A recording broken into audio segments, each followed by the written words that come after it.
তোমার মধ্যে অনন্তকাল বসবাসের ইচ্ছে, তোমার মধ্যেই জমি জমা ঘর বাড়ি, আপাতত একতলা। হাসছো কেন? বলো, হাসছো কেন? একতলা আমার এক বিন্দু পছন্দ নয়। সকাল সন্ধে চাঁদের সঙ্গে গপ্প গুজব হবে। তেমন উঁচু না হলে আমার বাড়ি নাকি?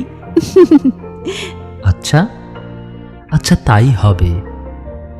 চাঁদের গা ছুঁয়ে বাড়ি, রহস্য উপন্যাসের মতো ঘোরানো পেঁচানো সিঁড়ি, বাঁকে বাঁকে সোনালি ফ্রেমে বাঁধানো স্বপ্ন দৃশ্য, সিং সমেত মায়া হরিণের মুন্ডু।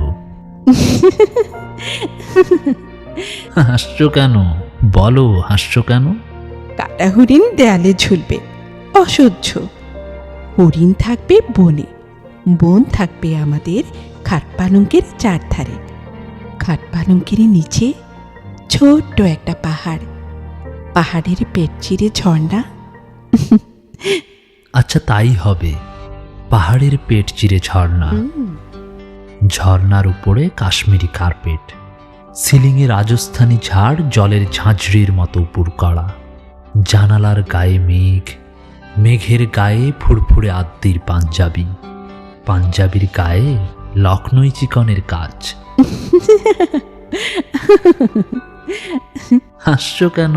বলো, হাসছো কেন? মেঘে রোজ রোজ পাঞ্জাবি পরবে কেন? এক একদিন পরবে বালুচুরি শাড়ি কিংবা খাটাওয়ের পাতলা প্রিন্ট, মাথায় বাগান খোপা, খোপায় হীরের প্রজাপতি। আচ্ছা, তাই হবে।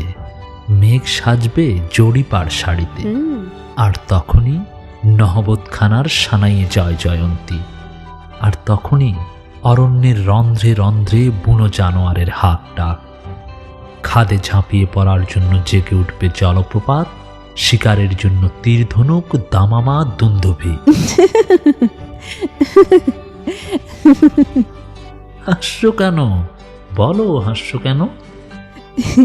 তুমি এমনভাবে বলছো যেন ভালোবাসা মানে সাপে আর নেউলে ভয়াবহ একটা যুদ্ধ।